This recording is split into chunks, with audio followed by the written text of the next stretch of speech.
Dr. Trombley? Yes. Can you tell me about the graphs that you drew tonight? Well, yes, we've done a cross-sectional longitudinal study of several different subjects, and we've tried to plot Where should we start? Their drunkenness versus the number of drinks that they have. And does this mean, what does the S mean? The S means how much sleep this particular subject has experienced in the last 3 weeks. And that says 0. So let's like make that clear. Right. Thank you, scientists. You gotta do this. You gotta do the dash to the 0. Yeah. Otherwise, they're gonna think it's an O. They're gonna That's be right. like, That's right. significant Yeah. other. S doesn't equal. S never equals O. S equals 0. Keep going. So our two subjects here, Alana and Jody. It's very fascinating. They after about 6 or 7 drinks, they just seem to be impervious to the effects of the alcohol. And you can see down here, this arrow represents a long period of time, weeks, months, after which they just seem to be this in a state of what we call perma-drunk. But the why, the why, don't forget. The y-axis. Oh yes. So that's right. In this state of perma-drunk, right? Drunkenness doesn't accurately describe the situation. So we call this radness. This is how radness. It's inspired by the '80s skateboarding film. Do we have to wear neon colors only? It helps. It helps, but it's not entirely necessary. Yeah. Okay. Then who else do we have on our charts? Here. You were really scientific tonight. Oh, is this you? This is a very interesting subject. We observed over the course of several hours. 2 years, I think. Yeah. I mean, multiple times over 2 years. Their name has been redacted for the purposes of all science. names have been changed to protect the innocent. And you can see here that as the number of drinks reaches approximately 4.5, is a sharp upswing in drunkenness. And you can see this graph actually goes backwards a little bit, which seems to defy the laws of physics. And then shortly after, if the subject has survived the 5th drink, the sharp upturn, they tend to get just a little bit less drunk. because they recover. Yeah. Well, you know what we really need to graph in the future is what happens after the recovery? After the recovery? I mean, there's a period where... Knows for sure. A refractory period. Yes. I don't know what refractory means. Yes. It's a refractory period. After which the subject can again begin to re-engage. Because you go back in. What happens when she does? What happens when that happens? Can you clarify what's under your finger? When they blast into the stratosphere. That's one way to describe we call this shaded area here is referred to as the wobbly H zone. Where you might make decisions to be a part of. So the reason this is called the wobbly H zone is, as you can tell, think of anyone moving the speed of light, right? That's a real thing. It's a very jarring thing to have gone through, right? So you're going to feel a little bit wobbly afterwards. Do you have to struggle to maintain your balance? Yes. In many cases, you need people to help hold you up. The heights of drunkenness that you achieve within literally seconds is staggering. Or do we have friends? Keep going. It's staggering. So turn this into Ellen. You're gonna feel a bit wobbly. In your mouth? And the You're H. so wobbly in your mouth? Why did you do that? And the H is for hard. Because it's hard. It's hard. It's wobbly hard. It's hard to have friends when you're Chris Trombley. It's hard. You're so lame. It's just hard to have gone through this zone. It's hard to have exploded. To explode after. Yeah.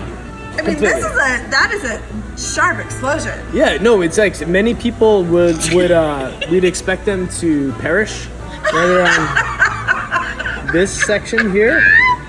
So it's a rare individual that can make it to the cusp of the wobbly H zone and come out unscathed. Until, like, does the person have like knowledge of like when they're gonna come out of it? No, absolutely not. No, the person loses all of their visual acuity ascending the zone. They can no longer see or hear or speak properly. Are they plugging their ears? Yeah. No, that was sort of wobbly age. No, they're still participating in conversation as if nothing was happening. This is the dangerous part, is that the subject believes that they're on a normal trajectory. Oh, the subject, yes. Through the experience. The subject thinks they're normal. So, the scientists know. Yeah, Scientists know there's a little bit of reconciliation that needs to happen here as time goes forward. Okay, I believe you. Right? Yeah, that is a perfect graph. Yeah. I've never seen a more beautiful graph. How do you feel about that creation? Well, we spent many years working on it, and I think the data speaks for itself. The data is very accurate. You're right. We've collected it. If I can over Steve Merriman over here. Time. Okay. And we have a very diverse population of subjects. We love diversity. So. It's important to have an N of at least 38, right? Yeah. In order for it to be statistically significant, how many people need to be in the wobbly age? Well, at least 3. Okay. At least 3. All right, now tell us about our last subject for N equals 3. So N equals 3, and over here, sleep equals 0. Yeah. N equals participants, 3. Sure, okay, yeah. Sample size. Okay, sample size. Yeah, and I think that makes it statistically significant in my books. Yes, 3 is we found through our studies that 3 in your lit review. Yeah, is a perfect number of subjects to get a statistically significant result. Is 3 also the number of the demon? Yes. Interesting that you should bring this up, because 3 threes together make 333. It's almost like 6 sixes. Yes. It's almost like 3 sixes, right? And lots of people don't know that 333. Oh, Northwest 9th Avenue! Unified. Yeah, it's even more evil than 666. Nick Cage, explain that. Yeah, well, I watched a movie last night. Demons. That had lots of demons in it, and they said that very thing.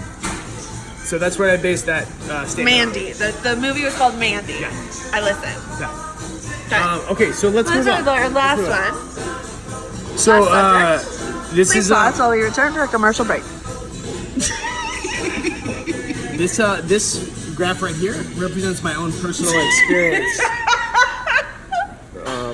Okay, I'm ready. Ascending the drunkenness versus number of drinks. Oh, is this Trombley, is this number of drinks or is this levels? No, this is number of drinks that you see here. Right? Okay. The levels. That's an important question. Yeah, no, levels is highly variable in my experience. You can see here that right around the magic number 9 or 10 drinks. Did you go to ASD? Atlanta Sleeping Time? Yeah. So it's either an Irish goodbye. I've collected lots and lots of data. I've practiced this exercise many nights. Okay. Tell us more about the other options. Irish goodbye. Irish goodbye. Kick myself out. Kick myself out of a bar. I saw that recently. Yeah. Can you explain to our people, our audience, what exactly that entails? So, okay. Try and put yourself in the situation of a person that you feel should be kicked out of a bar. I've never experienced that. Right? So, their actions tell you that they really, really. They're a liability to the organization. Yes, they're a liability to their friends. They're embarrassing themselves. Did they spread downs? Yes, in rare, unfortunate cases, they will spread downs by dropping people downs on the floor. Word up, Aaron Murray. Therefore, ipso facto, the process can be accelerated. So much science. Okay, so by it's Irish goodbye, kick myself out, or I gotta go. peace. Yeah, that's another one. That's another one that I like to do. Is Classic Gay Friedman too. just talk to your friends and just tell them, hey, like I gotta go. You just gotta be honest. I gotta go. You're like, I hit the deadline. It's really effective for trying to convince yourself that you really should leave. You know, the first 50 to 60 times you say it, you probably won't leave. Wait, have you been out with you before? Yes, very many times. But eventually, in my experience, it does finally work, and it gets you to the promised land, the sleepy zone. Is that what David was talking about? Is that This is Moses? the- Moses said, you gotta get to that land. This is the sleepy Let zone. my people go. Yep. Right. This is the promised land, the sleepy zone. The goal of my life is to be in the sleepy zone. The goal of my life is to never end up in the wobbly age zone. But why? I find that dropping down a great distance, aided by gravity, might be acceptable. But the idea you're gonna drop it low. The idea of hurtling up to the stratosphere. All right, we have to pause now for a commercial break. No. And we will return with more information about the wobbly H after this brief word from our sponsors.